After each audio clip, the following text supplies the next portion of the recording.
time for K-Correspondent. Today, we connect with the heart of Europe, Switzerland, to find out about the current popularity of K-pop there, which has even led to the growth and interest in Korean-style vocal training. We now invite Bae Yeni, CEO of KVZ or K-Vocal in Zurich, who coaches students and K-pop fans herself to delve deeper into the K-pop boom in Switzerland and beyond. Welcome, Yeni. Welcome, Yeni. Hello. Happy to have you on the show, Yeni. So let's start with asking you why you started K-pop vocal lessons in Switzerland, and is there actually a significant demand? Yeah, I've been a vocal trainer for many years in Korea and later in Tokyo, teaching at one of the biggest vocal academies, VO80 Volt, and even at YG Japan. When I moved to Zurich after marrying my Swiss husband, I realized there were no Korean vocal trainers here.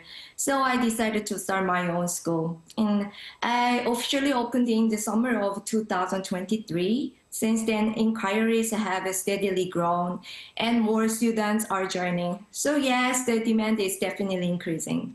Wow. That's excellent. Well, let's talk about your students a little bit. Tell us about the age of your students, nationality. Are they from different backgrounds? And what are their main motivations for learning to sing, let's say, K-pop style? Yeah, Switzerland is incredibly international, and Zurich is mostly German-speaking, but English works everywhere, so similar to Berlin. So my students come from all over, Turkey, Brazil, Portugal, the Philippines, Vietnam, Thailand, Germany, the UK, Italy, France, and more. Many are immigrants or children of immigrants rather than native Swiss. And the age vary widely, though teenagers make up most of the students. But my students range widely in age, from teenagers to people in their 50s and 60s. So sometimes mothers even join the lessons together with their daughters. And so most learn as a hobby, but lately there's been growing interest in auditions and dreams of becoming K-pop stars. It's really exciting to see their passion. Oh, so some are actually trying to, go the professional path after that. Let's hope that you're able to train some of the best K-pop stars or the next generation. Yeah. But which K-pop artists and genres or songs are preferred by your students? Do they also have like a specific vocal skill they want to learn? Maybe a BTS style, maybe a Blackpink style? And it's fascinating. Many students know artists I never even heard of. They'll listen to dance, hip hop, rock, ballads, and even songs from the 70s and 80s. So, and in Europe, Stray Kids are incredibly popular. Of course, BTS, ENHYPEN, Blackpink, Twice, ITZY, and IVE are all favorites. In Switzerland, indie rock bands like The Rose have a strong following. They even hold a concert here every year. And groups like Cat's Eye are rising because one member, Mano, is Swiss. So, and students mostly want to improve high notes.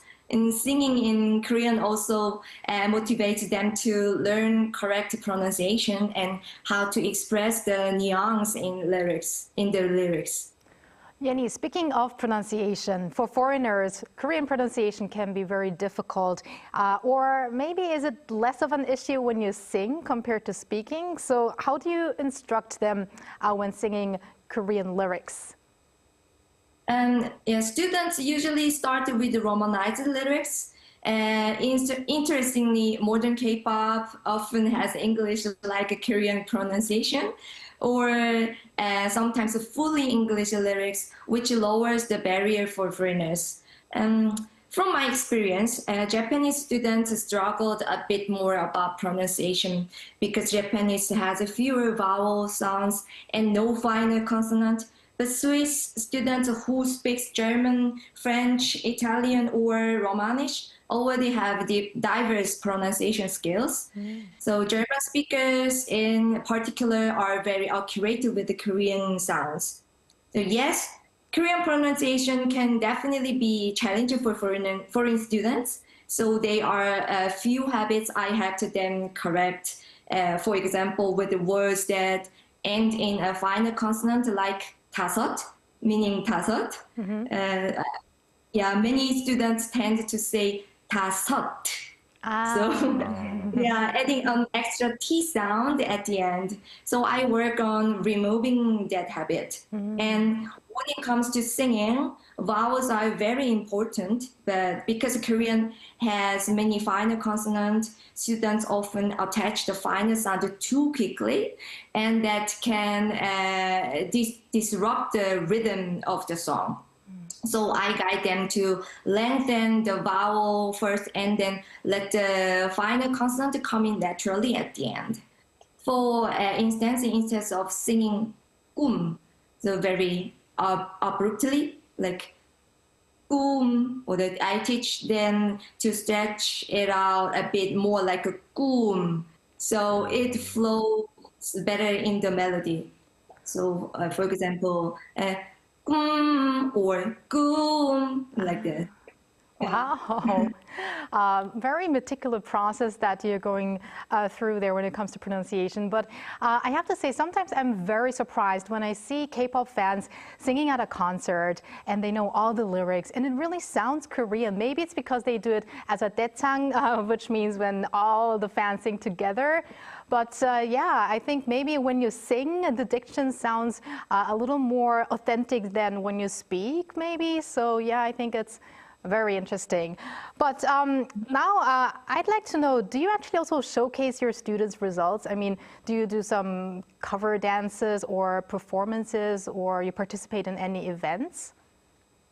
Yes, for students dreaming of being idols, I run an idol course. Every month we record songs they've learned, sometimes posting them online.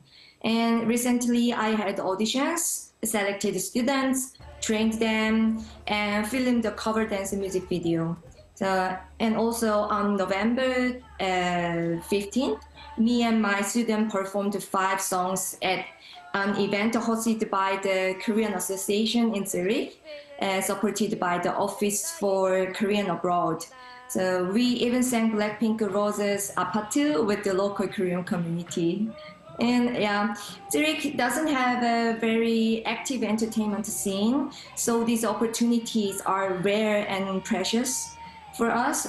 Sometimes I even go busking by Lake Zurich. It's a great way for students to perform publicly. We talked a little bit about it before, but how big is the presence and popularity really in K-pop in Switzerland? You talked a little bit about Stray Kids being very popular in Europe, as well as ENHYPEN being very popular in Europe. Also, how is it perceived among the younger generations like Gen Z?